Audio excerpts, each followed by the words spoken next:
welcome everybody. My name is Kratowicz. I'll do a little introduction in a minute. I'm here joined with one of my colleagues, and we're going to talk a little bit about the University Alliance City of Madison partnership. So I am Kara Kratowicz. I use she, her pronouns, and I'm the Performance Excellence Specialist at the City of Madison, which is in Organizational Development and Human Resources, and I have the distinct honor of being Mayor Satya Rhodes Conway appointee to the University Alliance Board, which is really an opportunity for the City of Madison to curate public problems and pitch them to the UW, whether it's students or faculty, working on helping the city increase capacity to solve our problems. I've been in local government at the state and city levels for over 10 years. I've worked with the Department of Children and Families, Workforce Development, Human Services, Health Services, and then I've also worked with Dane County while I was a student here at UW. I've worked on a number of leadership development boards, including Wisconsin Women in Government and New Leaders Council. I'm from Wisconsin, and I've lived in Madison since I went to school here. So I'm really excited to bring the Wisconsin idea to life and share a little bit with you all about what we do here with the University Alliance. And I'm going to turn it over to my colleague, Lori, to continue us along. Good morning, everyone. My name is DiPrete Brown, and I am I'm with the School of Human Ecology, and I am a co-chair along with Dean Paul Robbins and Professor Joel Robbins of the University Alliance, Joel Rogers of the University Alliance. And I want to acknowledge our great team there, Managing Director Gavin Luter and Shelley Strom and Abby Becker. So the University Alliance, we think about it as the Wisconsin idea for local governments. And that means not necessarily the uniqueness of the idea, but the way people identify with the idea. I think the Wisconsin idea resonates, and it's you know, there's a lot of ideas like it, but there's sort of a twinkle in the eye of faculty members or students or alumni when they say Wisconsin idea that is unique, because it means something to us as an identity where we want to impact our city and our state and the world through this thing that we do together, this way that we think together. And if you think I was at all eloquent about the Wisconsin idea just now, I will credit that with my host, the Morgridge Center, because I came here from mostly private universities, discovered what public education is, honestly, in 2003, and a colleague walked me over to the Morgridge Center, and she said, "You're the kind of person that likes to do community engagement, and here's the place where faculty and students and scholars learn how to do it." And a lot of new ideas. I served on the board for many years. I took, you know, community-based learning classes, and it really, you know, helped me to take my engaged work and my applied work to the next level. So I'm very grateful for the rigor and community at the Morgridge Center over the years. About me, well, I have my training is in public health and theological studies, and looking at comparative systems of belief, I think, is very essential to well-being and health. Fits together quite well, actually. And I use she, her, hers pronouns. As I said, I'm the co-chair of the University Alliance, and I've done a lot of global health in a lot of different ways over the years on campus. I'm serving now as the Director of Global Health and Human Ecology, and really looking at social determinants of global health and local to global connections. We're not going somewhere when we do global health. We're in the world in this nested way, and we're in our cities and in our states and in our country and in the world. So that's, you know, the human ecology take, and it really leaves space for a lot of change making. I'm from Rhode Island, and I love Bucky. I have a bigger Bucky than Kara. I've served in the Peace Corps early in my career. I say this because I know students engaged with the Morgridge Center often think about doing things like AmeriCorps, Peace Corps, and so on. I lived in a residential program for teenagers in Honduras, teenage girls, for 2 years, and it really was, you know, I still draw lessons and love from that experience. I've played a lot of different roles at UW-Madison. It's my big university on top of the places where I studied. I did my undergrad at Yale and my graduate study at Harvard. But Wisconsin is my big School of Pride right now. And I have been a local government official as well. I've served as a trustee in the village of Shorewood Hills and worked on parks and recreation programs for about 10 years.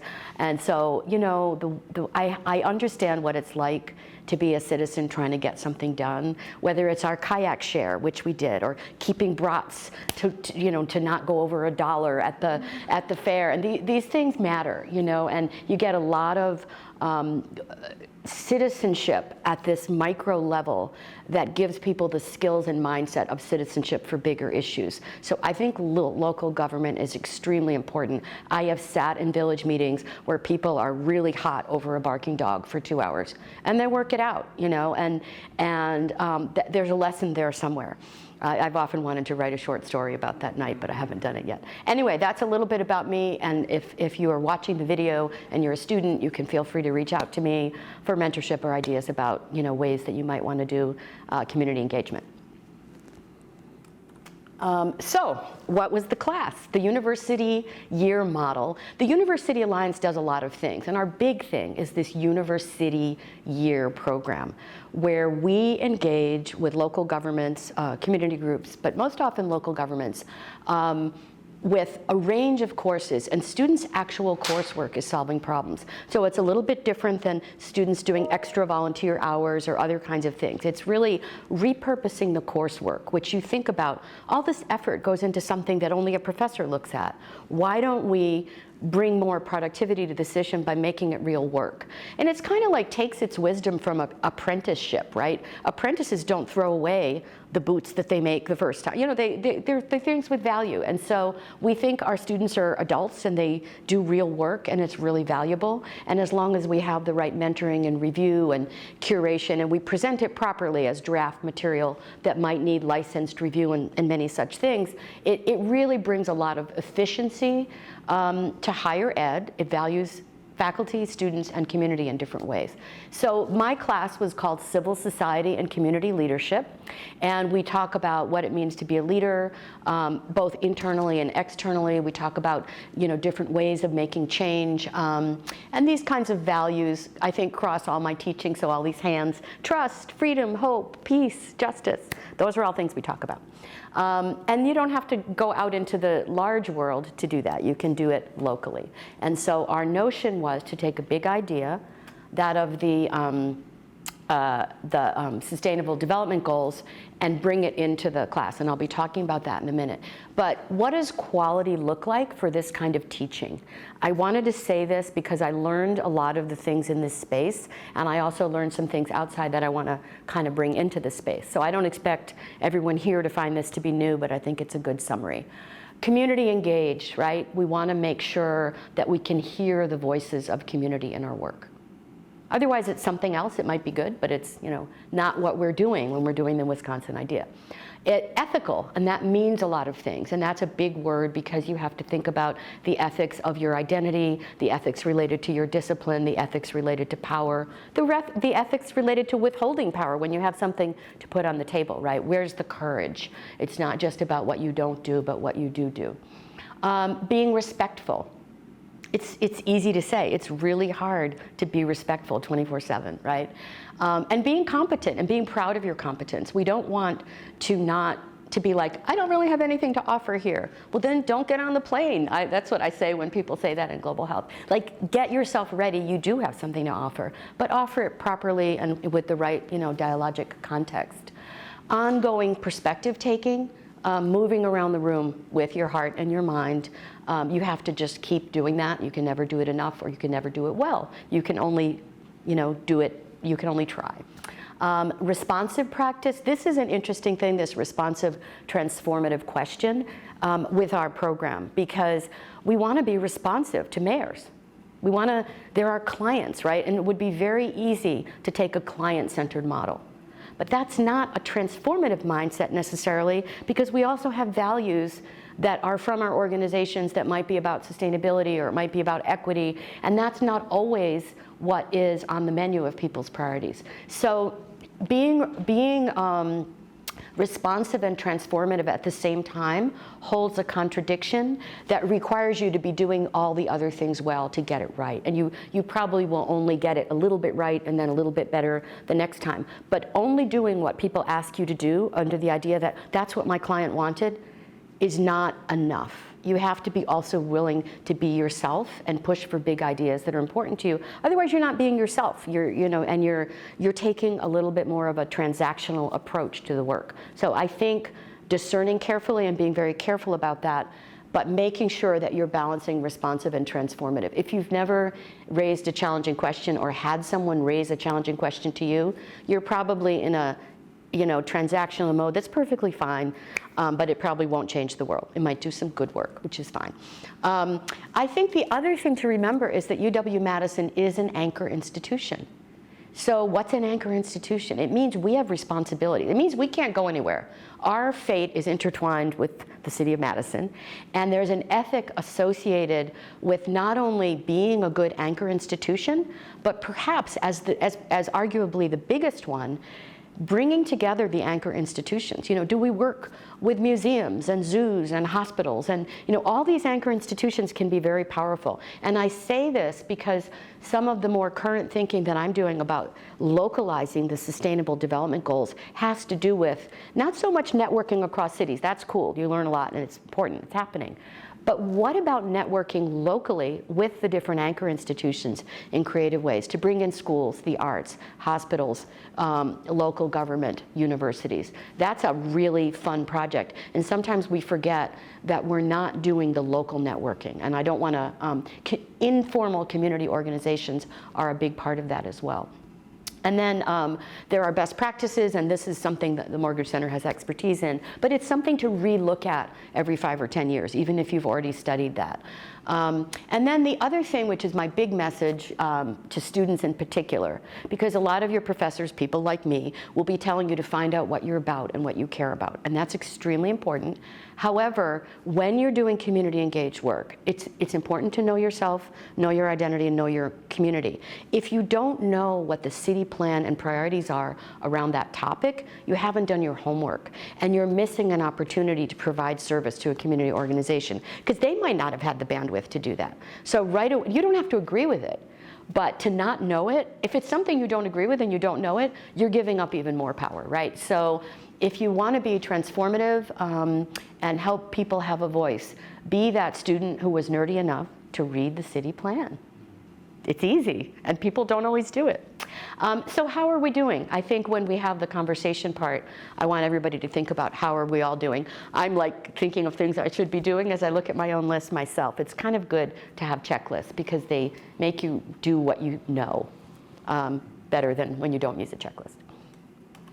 So the Sustainable Development Goals are a really big deal, and it's UN program for the world, and we are part of that world, and the United States is one of the 193 countries that have signed on.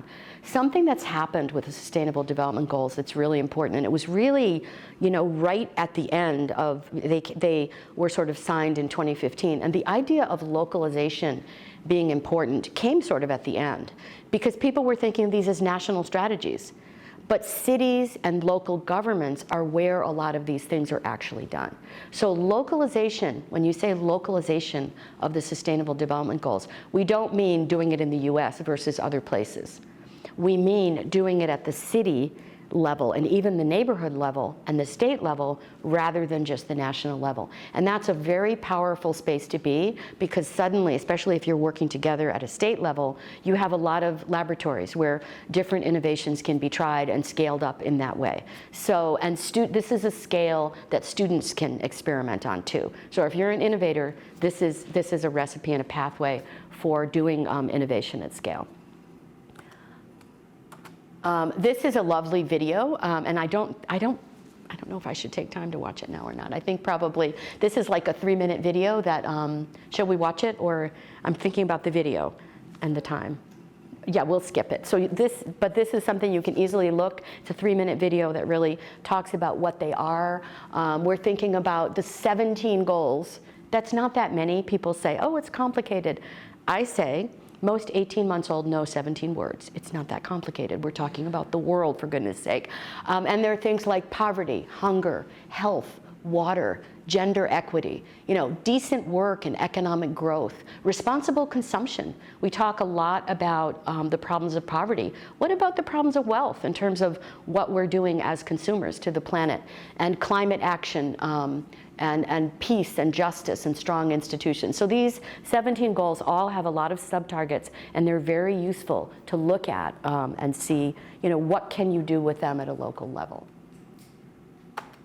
So this is another way of thinking about sustainability that I think is really important. It takes those 17 goals, but looks at them with an environmental lens. So we all depend on this biosphere. If you don't care for that, you can't have society. And then here's this society level in the middle and the economy on top, right? So there is some order of priorities to how we might want to act within this. And this is a really wonderful definition of sustainability that I encourage you to look at. I'm going to say the key words. I'm not going to read the whole thing. Current and future generations, right? That's what we always heard about from the Brundtland.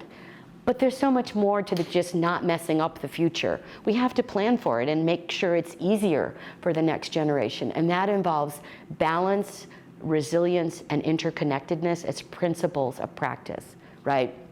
And it involves not only building enoughness into things, but regenerative capacity. And while you're doing all that, I'm thinking of the cat in the hat with all those things, you also have to make sure that you're not degrading the biodiversity of the planet. So that's a really wonderful operational definition that could be a source for much meditation. These are the 5 strategies that we talk about in the class. And that we talked about as a springboard when I started working with Kara, who was that community partner that, as you said, that helped to curate and develop a project template that really gave clarity to the project from the beginning. And this is where a lot of times faculty don't do a great job, and partly because, like, our partners, when they step up and do it, they're the ones who know. And so we wanted our students to understand that to advance the SDGs locally, we would need to tell stories that are local and place-based. It's natural for humans to care about what's around them immediately before, further away. So don't just talk about water, talk about our lake. Don't just talk about, and then the second thing is to crosswalk these SDGs with city plans. We don't want to be, well, you didn't even mention the SDGs. That's like not pleasing to mayors, and it shouldn't be. It's kind of, don't be that know-it-all. And the better way to do it is to look at the plan and say, well, even though it's not maybe explicitly mentioned, where are these values and actions actually happening? You might find that this city or town is already on the road with the SDGs. And then when you're introducing a UN agenda, this is a journey you're on. Look how you are, and here's some low-hanging fruit. So that asset-based approach to acknowledging what's happening is really important. Assisting with voluntary reporting, there's a lot of tools for using data to tell your story. Kara's an expert in this too. We did less of that in this project just because it happens in different ways in other spaces. And then there's a way of using the SDGs as a tool for a holistic analysis. So even if you're working on one thing, like cleaning up a toxic site, you can think about how that impacts, how does that impact education? How does it impact poverty? How is it impacting economic growth? And you can really use all of the SDGs to study the problem. And then the 5th thing is we have about 5 different tools that are centering equity inclusion. And these are tools that help with perspective taking, and particularly making sure that you center the voices of those who've been marginalized or who have experienced systemic injustice. I have this belief that if you start at the margin instead of, oh, we'll get to the margins, you're going to come up with solutions that are better for everyone, and just systemic, efficiencies. So this is a framework you can learn a lot more about. There's a detailed webinar about it, but this was what the students learned, and the idea was then to take it to the city. And these were the group projects that they did, doing a crosswalk of the city plan, doing some SDG 360 analyses of housing, climate, doing some work on inclusion, a lot of these mentoring for leaders of BIPOC and marginalized genders, anti-racist work, restorative practices. We had a group work on the CEDAW ordinance, which is related to discrimination against women. And with that, I'm going to turn it over to Kara to get into the details of what, with her great mentorship, these groups were able to produce. She also identified mentors in the city, so every group had a city mentor working with them. So turning it over to Kara. Thanks, Lori. So as she mentioned, it's really important for students to get a flavor for what the city is working on. And so I want to cover a little bit of the big strategic plan that the city works on as a frame for some of the projects that were done. And I will say, while we have our plan called Imagine Madison, there are a number of city plans that guide and govern the way city works. So if you have sort of interest in local government, there are plenty of plans you can be referring to, as Lori mentioned, to center yourself on how could your ideas be best matched with what the city's already thinking about, or help us think further in new ways.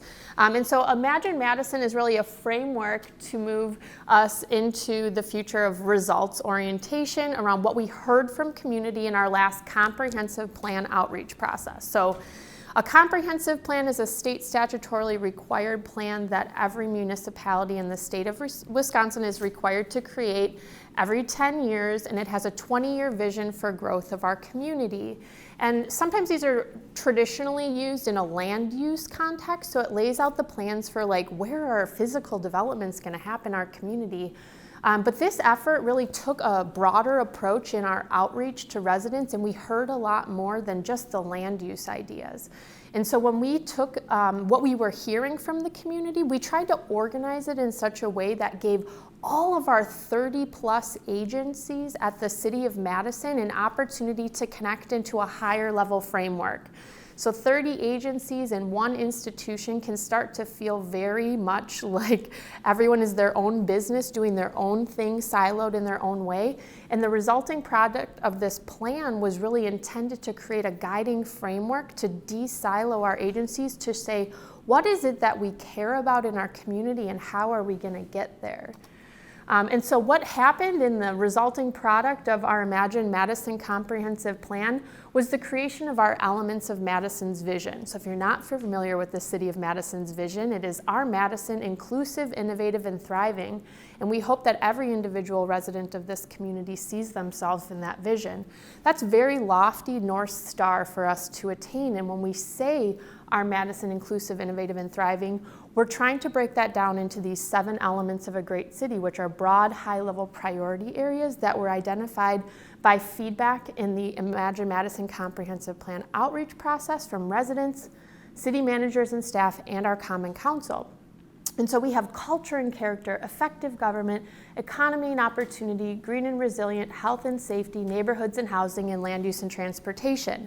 So if you're seeing these little squares and they remind you of the SDGs, we started getting that flavor too of like, wow, the City of Madison in that asset-based context that Lori mentioned really has a lot of the groundwork going, but we didn't have the capacity to deep dive into that research ourselves to say, how are we creating that local to global context, and what is the City of Madison working on, and how does that co-inform what the global United Nations goals are trying to advance, right? So part of what I'm going to talk about is what the students did to help us tell that story.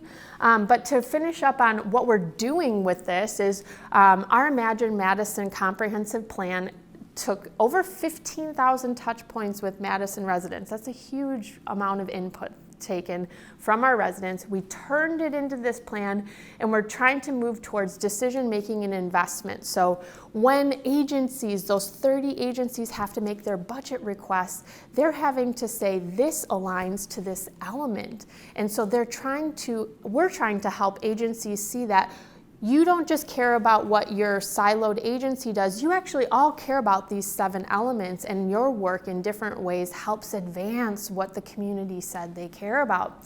And so these decision-making and investment strategies are happening not only with budgeting, but it's also happening with what we measure. So when the UN Sustainable Development Goals has a series of indicators that they monitor, we want to get to a place where we have things at a community level that we're monitoring, knowing that the government is not the only actor that may influence things.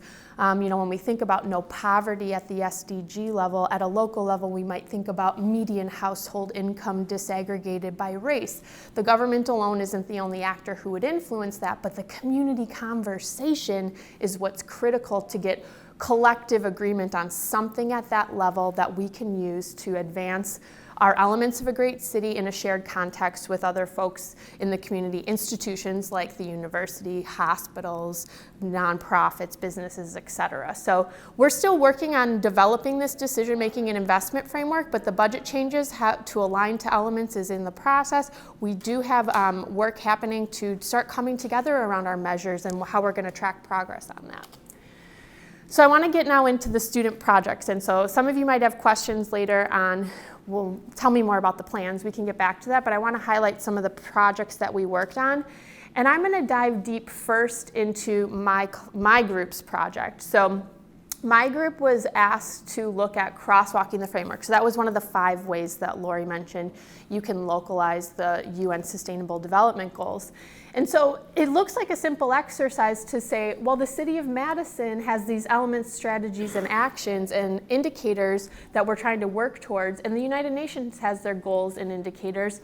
Where do we see the local context showing up in the global framework?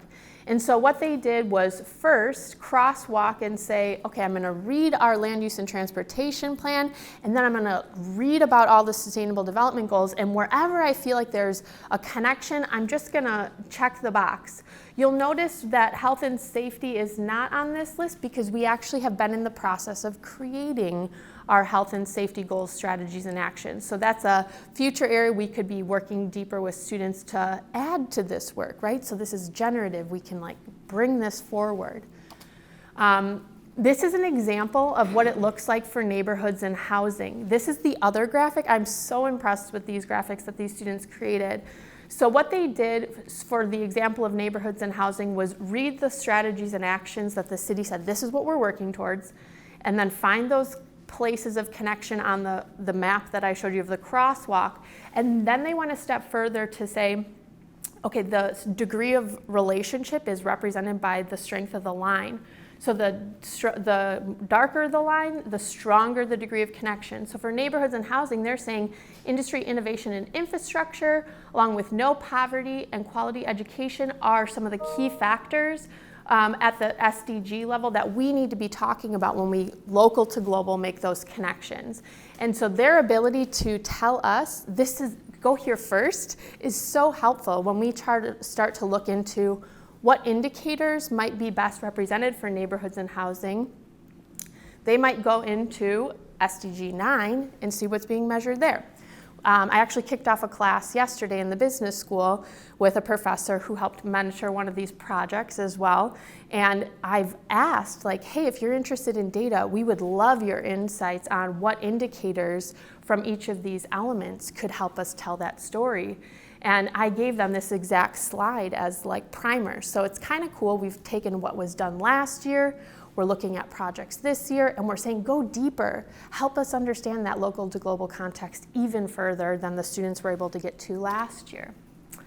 I mentioned briefly that we're working on these health and safety strategies. This was another cool project that was done through our University Alliance partnership. There was a course that was Welcome to Your Urban Future, which students are basically introduced to city government operations, and there was a student taking it for advanced credit, and he had been looking for a project, and I was like, okay, I need to come up with a draft list of health and safety strategies. Let's break this down into smaller components.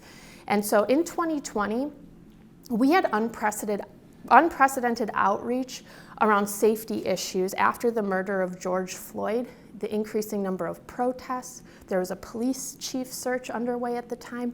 There was tons of community input being gathered. And it was my intention to work in the spring of 21 with this student to help him curate all of the data we were hearing in those meetings. It's a little disingenuous to keep going back to community who shows up in space to give their input and not take what we're already hearing and use that as the first step. So this student happened to sit on our public safety review committee, and so he was listening to all these conversations actively. And he helped synthesize what were we hearing from existing public channels across our Common Council meetings, across our public safety meetings, in those police chief input searches that the Police and Fire Commission were leading.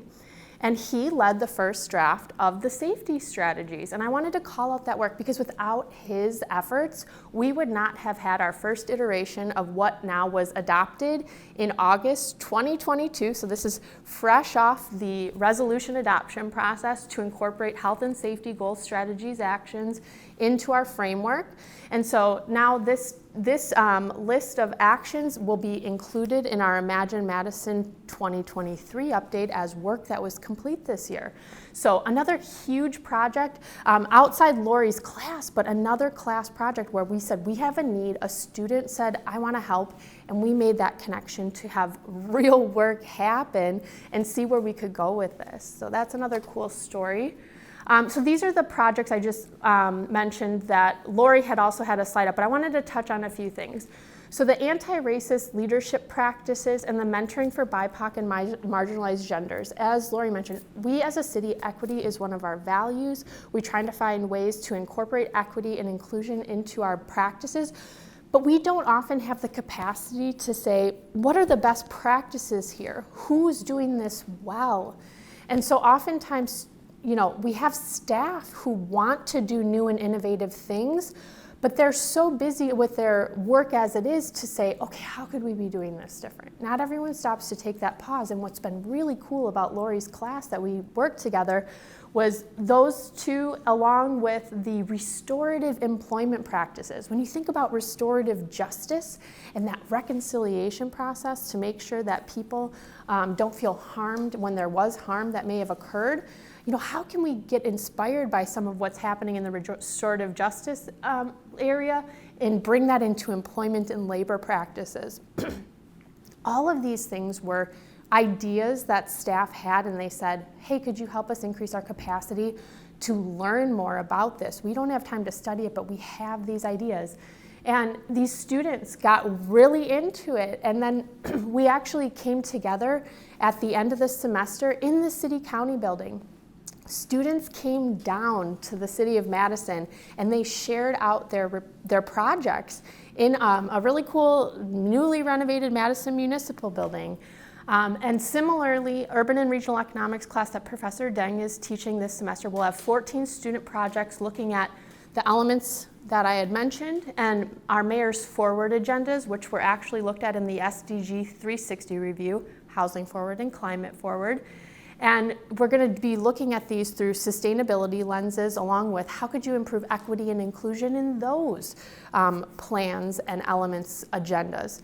And so it's really exciting because that group is also going to be coming down to the same space where Lori's class reported out later this semester.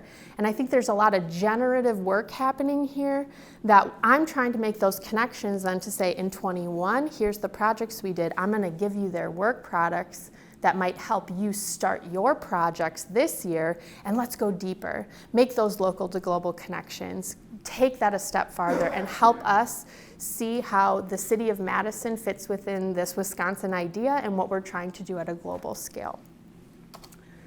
So I left my contact information. I'm always happy to chat about this kind of stuff.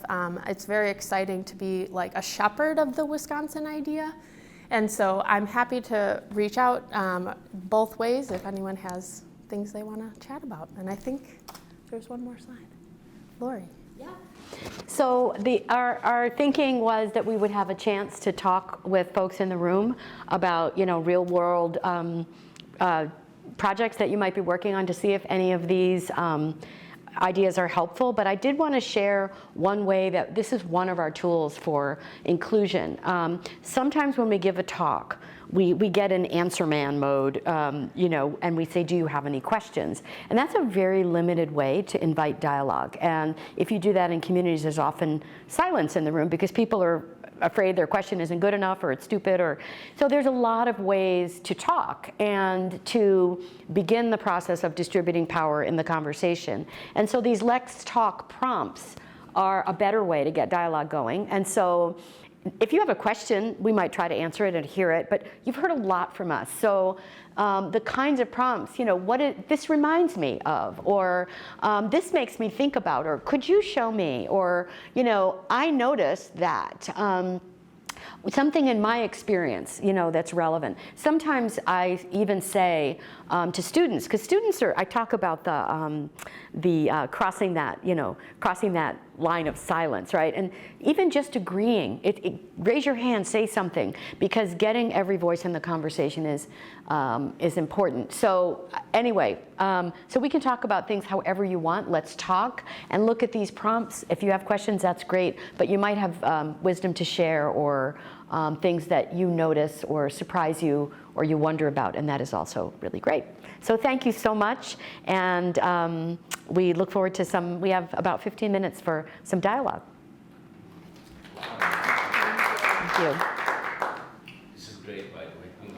Oh, thank you. My name is Butler, and I'm a doctoral candidate in educational policy studies. I don't know what equivalent to that is, but this space within of the politics of all behind all this technical and policy stuff, and during the implementation. Do you have any space, or do you provide any space for students actually to discuss, learn, be exposed to the politics of all this policy, and to realize that as much as it's great to learn the techniques and get involved and do the stuff, it's equally a messy world out there. Yes. So I think the university year has the foundations of sustainability, equity, and democracy at its root. So the governance aspects and how citizenship operates is part of it.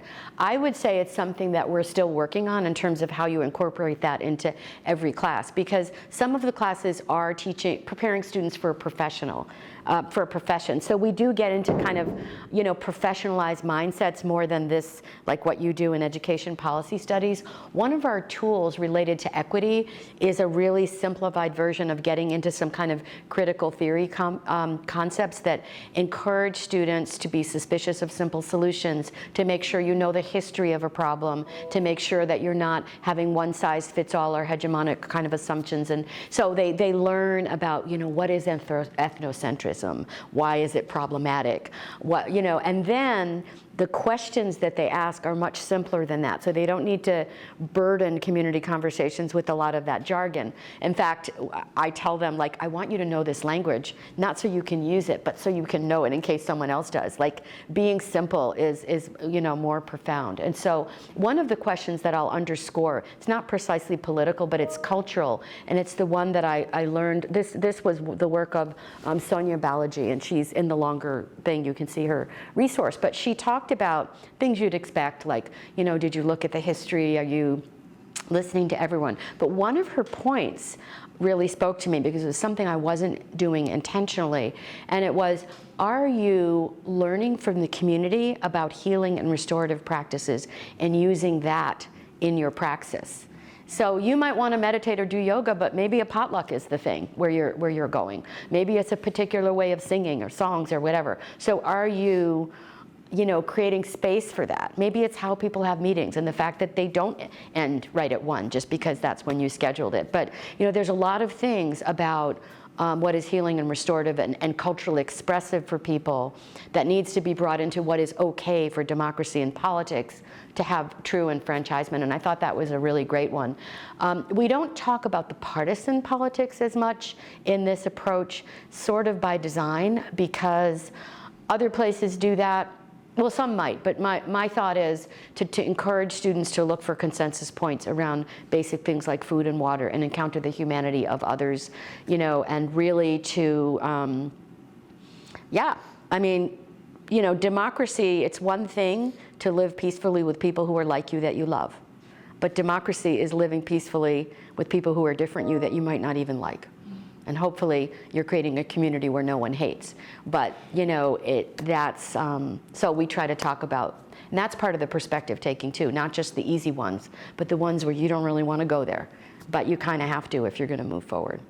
So I'm sure with partners like you, we could do much more, but we are trying to do more. Yeah, and I'll just add to that, so a few things. One, local government politics are nonpartisan. So when you think politicking in a local context in Madison, Wisconsin is nonpartisan, even though you may have a mayor who leans one way or the other.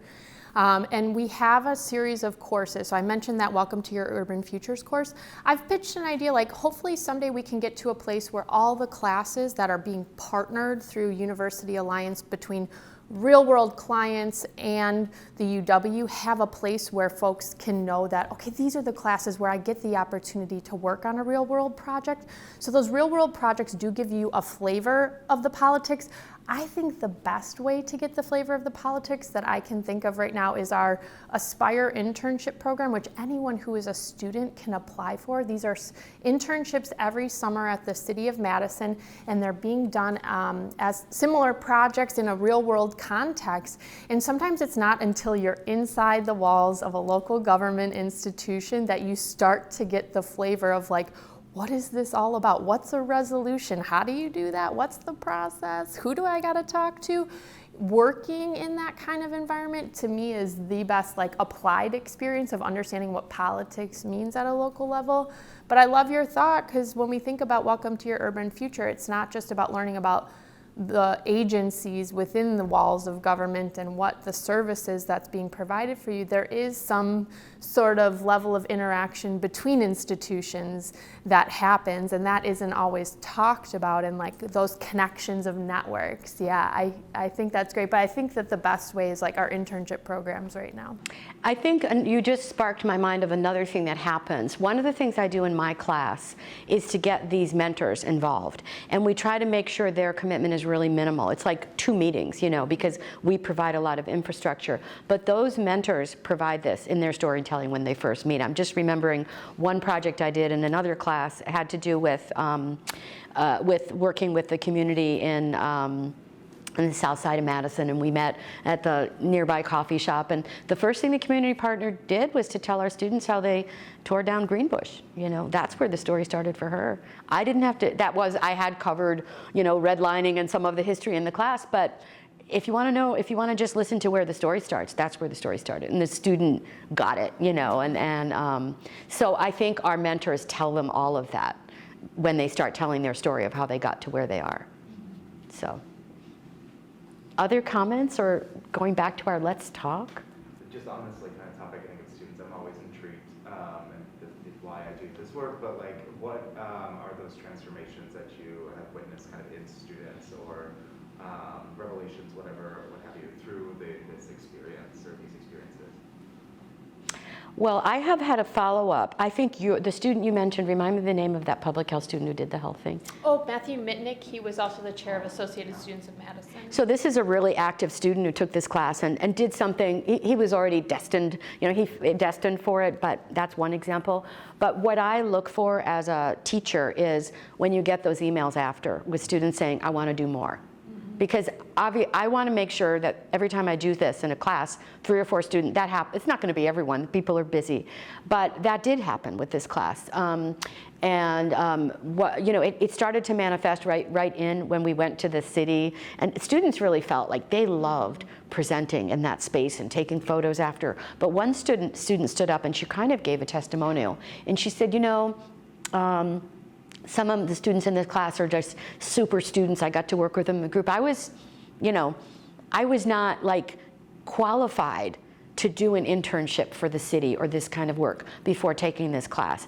And now I feel qualified to do more because I've done this project. So that sense of feeling their competence was something I wasn't expecting. And then students will say, oh, I never realized elected officials were volunteer, out in the state, they're volunteers, and I could do that sometime. I could be on a committee. So those are the kinds of things we look for. I had 2 students who helped me with a project related to the campus climate action plan, and they both reached out and said, I loved doing that. I really want to keep helping. How can I do that? So it's when students want to keep going that I look for. In terms of the projects being transformative, I will say that I think particularly the crosswalk was transformative because I've been trying to talk about the SDGs in the City of Madison for a long time because it's what I do with my global health hat. The Sustainable Development Solutions Network publishes a list of the ranked 100 cities by size, the top 100 cities in the US. Madison is number 5. Even though we're number 5, it's hard to get a conversation going because there's a climate action conversation. People have already done a plan. Some of the people initially were worried because if it's not in our plan or you're asking us to redo the plan, figuring out how to have the conversation took some time. And between Kara and the way she helped frame, but honestly, I think we both feel the students are the best ambassadors for getting conversations going because they're lovely to be around. But even though we worry so much that they're not going to be humble, and they're very humble, thoughtful young people. Most of them start out pretty darn good. They don't need to learn that much from us. And real work is such a breath of fresh air for them. When you put them with children or you put them with real communities, they'll echo those conversations a lot. And so I do think it was transformative to get a different kind of conversation going about the SDGs. I don't know if you agree with that. I feel completely the same way, and it's like a level of conversation that wasn't happening until we were able to have the capacity to make those connections through this effort.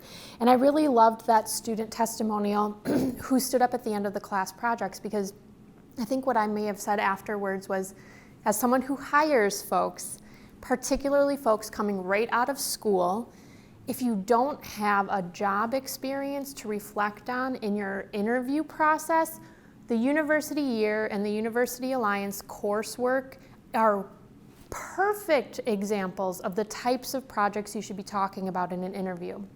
Not every student has the time or flexibility to take on like a real world work experience to be able to speak to right when they get out of school. But these course projects are providing the foundation of what employers are looking for. And I reminded students that take these types of courses and work on these types of projects. That's a real world like consultation you just did.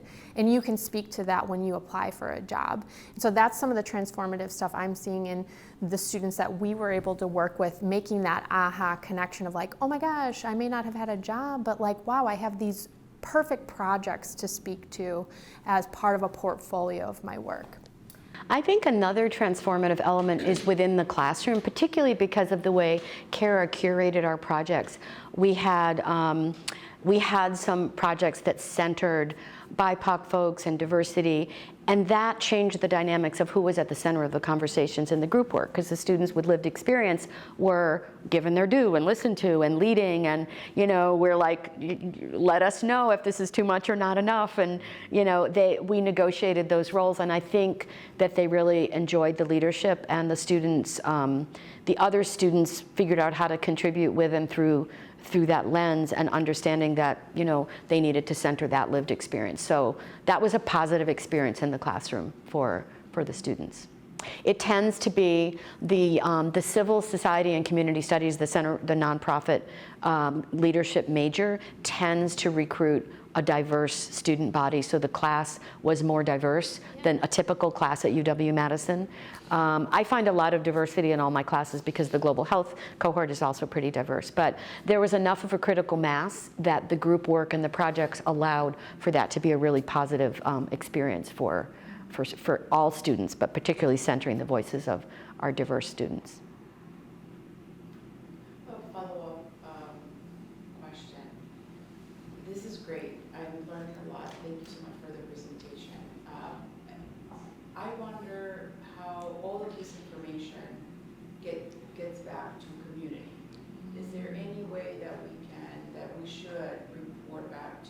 That's a great idea. Involved in a way that is easy to understand, and that we see the impact of all of this great work Yeah. that the collaboration is doing between campus, of course, and community, in this case, the City of Madison. I'll start and ask Lori to add. So since our project's wrapped, someone new was hired in the University Alliance to focus on communications. And even since then, Abby has created so many story profiles. One way we could think about this is getting a story per project, right? Like getting that testimonial out there from the folks who did the work with some aided support. We haven't done that yet, but that's one idea of, yes, there are some summaries of the work we did as a whole out there on the University Alliance website, so I would definitely check out there. But getting those stories shared more broadly is something we haven't tackled yet. Yeah, and I would say in terms of the dialogue question, because the students did this preparatory work, you know, number one of those 5 strategies was tell our stories with local examples. And because of this work, there is more student work probably to work with communities to tell the stories with local examples. So we've got that housing thing. It's pretty high up there, right? Students could take that analysis as their starting point as you're doing with this work and work maybe with partners that you would identify. What's the story of the lived experience of, you know, in this housing? I know I've visited folks in their homes right near where the South Madison campus is, and you know, there's a lot of beautiful family life happening in substandard housing. And to really tell the full story of that and what people aspire to, you know, what do they want? What do they want to do locally? Housing is an area where there are so many innovations around the country, and if we don't listen to those innovations, we're just going to do hackneyed, top-down solutions where there are services where people do have the ability and desire to make their homes and neighborhoods. So that would be an example where we could take it into a dialogic outreach mode with students using another of the tools, but building on this. And the community doesn't need to deal with all these charts unless they want to, but it would more likely be a short video, or that they would draw something, or there's ways that you can make this fun, and the arts are a key strategy here. And I think you get to that point from Sonia's model of what would be the cultural idiom that would be the appropriate one to talk about these. And I know I have had some conversations, actually it happened to be within the Latino community, about this model, this thriving. We were deconstructing the word thriving. This is going to be fun for you to hear, because that's part of our Madison strategy, which I just learned now. I should have had that memorized. But thriving, you know, we were playing with the word enflorecer, which means to flower. It's probably the closest thing to thriving. You could argue many things, right? And I was thinking of flowering and drying my flower. And for me, I'm with a botany that's local here.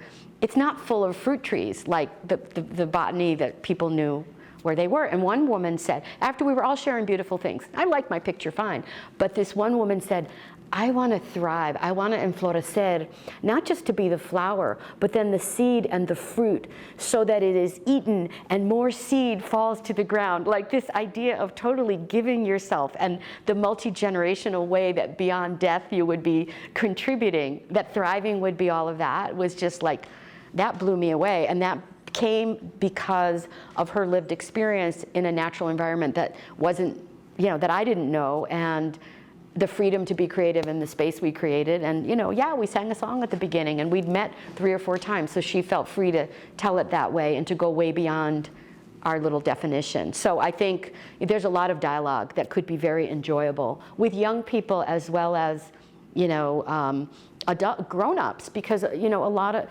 my students were just defining childhood the other day, and they said something very profound, because we talk a lot about, oh, it's legally 0 to 15, blah, blah.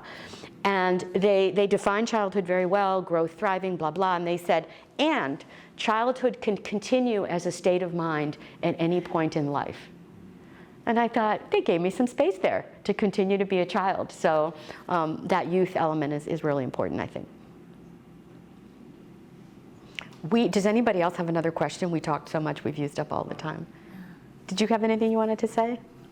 I guess I was just a little curious about how, like, kind of the things you're trying to put into practice play out on like a smaller city scale, like where there might not be as much resources or things you can use. This is a really good question, and the university year does a lot of this. And so, and if you go to the website, you can see examples. Most of we're about cities. We started with this passion for the urban, right? And then when we started working in Wisconsin, it's mostly small towns, and your mayor is a volunteer. The role that I had, I was a volunteer, and and they can do a lot of these things. It takes on a different form, and they would be overwhelmed with this city plan thing as a starting point. Some of them don't even have city plans, but they have priorities. And so what our managing director, Gavin Luter, does is he sits down with folks and kind of makes a list of projects and helps them prioritize, but also do matching with where do we have a class that can actually be useful. So they'll design bike trails, or a lot of times with the smaller communities,